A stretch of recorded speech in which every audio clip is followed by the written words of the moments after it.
Magandang araw mga boss. Ngayong araw na to ay mag-install tayo ng ating mga sanitary pipes mula sa pagdudugtong ng PPR para abang sa ating faucet. Yan. At pag-install nito at pag-aabang ng dos na PVC para sa ating flooring ng ating CR at saka sa lababo. At ang tamang paglilibel nito mga boss para hindi babara yung ating mga pipes. Yan, at ang tamang paglagay nito ng mga solvent o paglagay nito ng solvent. Pero bago muna ang lahat, intro muna tayo.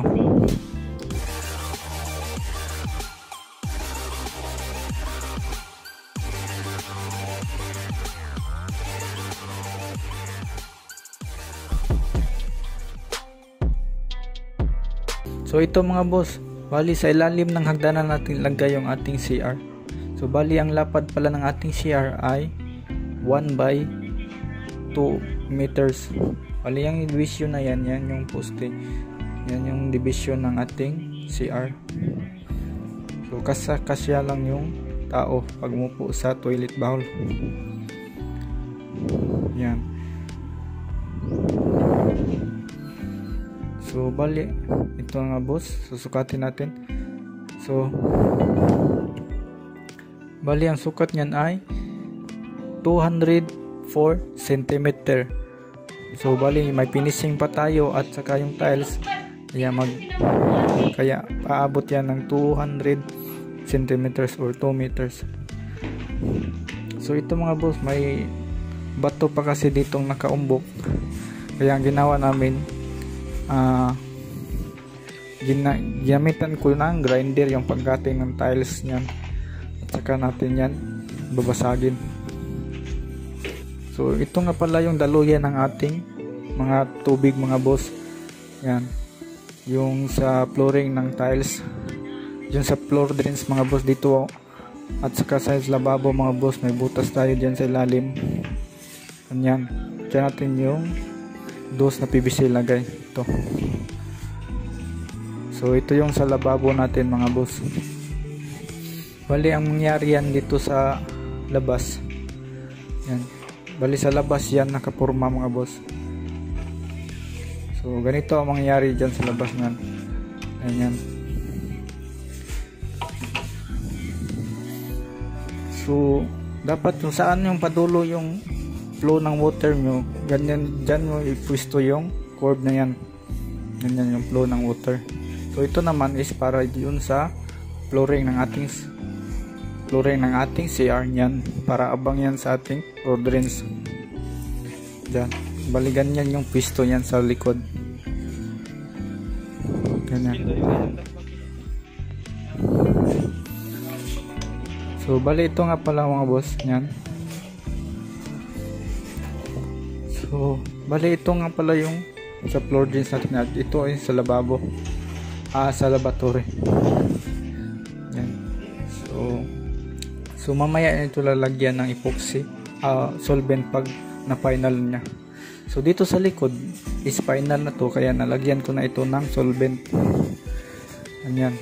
So mula doon dadalo yung tubig. Lilibilan natin yan mula doon hanggang dito. Yan. Yung mga PVC na yan dapat lilibilan niyan para yung tubig ay dadaloy. Bali yan, nakalagyan na yan ng solvent mga boss. Lahat. So bali, lagyan nyo ng label mga boss niyan. Label bar. So ito yung label nya. So ganyan. So dapat hindi label yan mga boss. Dapat para yung tubig dadaloy talaga at walang mag-i-stuck sa gitna. Mula doon mga boss, dapat hindi yan label. So next is magpapile tayo ng hollow block mga boss para sa ating CR. So uhulugan natin yan mula doon sa beam. Ganyan. So ito nga pala yung ating junction box para sa ating ilaw. At ito naman yung decorative. So ito na mga boss, magli-layout tapos na tayong nag-layout ng ating CR. So magpa-file na tayo.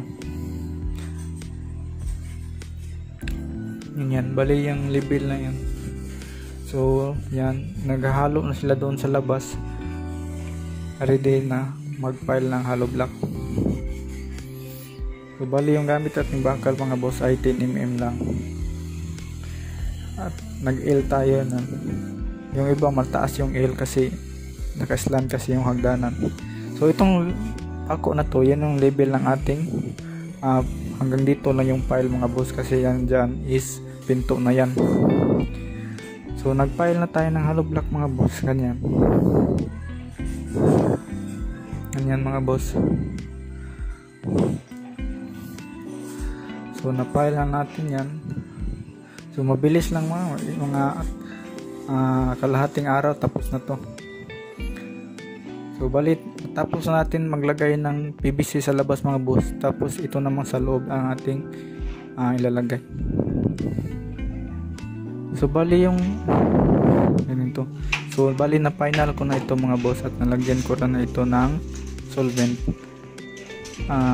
Ito nga pa yun sa floor drains at ito naman yung sa laboratory. Bali na final ko na yan mga boss. Nalagyan ko na rin yan ng mga solvent. At tapos ko na levelan yun gamit yung level bar. So dadaloy talaga yung tubig mga boss. Ganyan. Ganyan mga boss. At saka dito sa floor drains. So yan mga boss. Oh, nakaangat siya mga boss. Ganyan. So siguraduhin mo yung mga level bar kayo mga boss paglalagay ng mga sanitary pipes para walang mag-i-stack na tubig sa PVC. Lahat ay dadaloy talaga sa kanal. So ito nga Atlanta solvent, ito ang ating ginagamit mga boss sa pagsusolvent mga boss. At yung gamit nating PVC mga boss ay Atlanta din. So may nagmasa tayo ng konti mga boss para ilagay natin dyan para hindi na yan ma-dislocate yung ating level. Ayan. So nasa level na yan.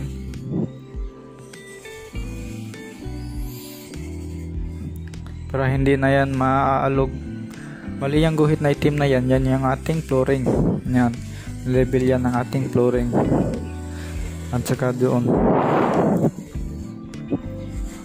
Ayan. So yan nga pala yung ating septic, mga papunta sa septic mga boss. Yan yung 4 na PVC na yan. Yan yung tinatabunan nito. Bali ang sukat pala ng ating laboratory mga boss mula sa flooring ay 50 cm mga boss. Yan. Mula sa flooring 50 cm mga boss. At 50 cm yung sa tubig natin mga boss kasi magkatabi lang yan sa tubig na PPR natin. At ito namang sa pangbalde na tubig mga boss. Yan. Ito yung sa balde na tubig. Yung dito tayo maliligo ay 60 cm mga boss. Yan. So 60 cm. Next as yung sa tangke ng bowl. Yung tangke ng ating toilet bowl ay 20 cm lang yung mula sa flooring. Yan yung haba ng ating PPR o yung gripo nya. At yan yung level natin sa ating flooring. So ito nga pala mga boss yan. So ito yung 4 natin na patungo sa septic tank. So dapat hindi yan level mga boss. Dapat yan naka-angat yan ng konti. Yan. At ang gagamitin yung PVC mga boss dapat Atlanta. So yan mga boss. Yung may itim na konti. Yan. Kasi ginamitan namin yan ng ito. Kasi binend namin yan ng konti. Kasi para makuha yung distansya sa loob ng toilet bowl. Yan. Para makuha yung distansya mula sa isig gilid. Binend namin yan ng konti. Ito mga boss, mula sa gilid, ito yung gilid ng toilet bowl, is 17 cm yung gitna. 17 inches yung gitna mga boss. Sa gitna na yan. Kasi didistansya yan ng 1 inches. Kasi may ilagay pa tayong tiles. So mula sa finishing ang ating pagsusukat. Mula sa finishing is 14 yung nasa gitna. Ayan. 14 yung nasa gitna mula sa finishing. 14 inches. Yan. Bali yan yung likod ng ating toilet bowl. Yan yung 14 inches.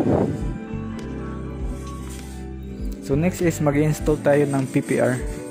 So yan. Ito yung abang ng faucet mga boss. Ito yung uunahin natin. So mula sa faucet papunta sa pinakadulo. Diyan tayo magsisimula. Ito naman yung elbow. So habang pinapainit namin yung PPR heater namin, susukatan muna namin yung PPR. Ayan. So mas maganda mga boss meron kayong PPR cutting. May PPR cutting kasi mga boss yung parang gunting. So sa banda namin ay gumamit kami ng lagari. Mas magandang may PPR cutter kayo para malinis yung pagka-cutting mga boss. Kasi pag lagari may tira-tira pa kasi. So sa pagdudugtong mga boss ito, so idiin nyo lang ng husto mga boss yan. So hanggang makuha yung dulo. Tapos dandahan yung hihilain yan. Tapos diin nyo ng mabuti yan. So mga 5 to 10 seconds yan. So madali lang itong mauga, mga 5 to 10 seconds.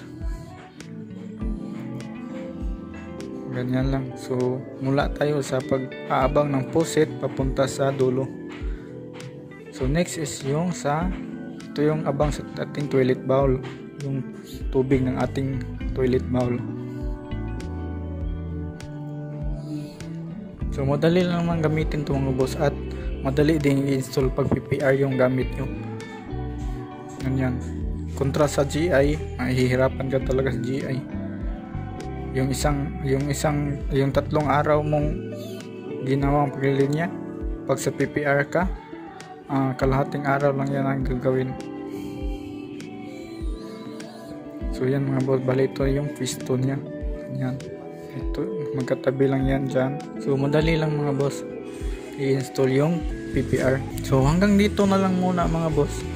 Maraming salamat sa panonood. Please like and subscribe this channel.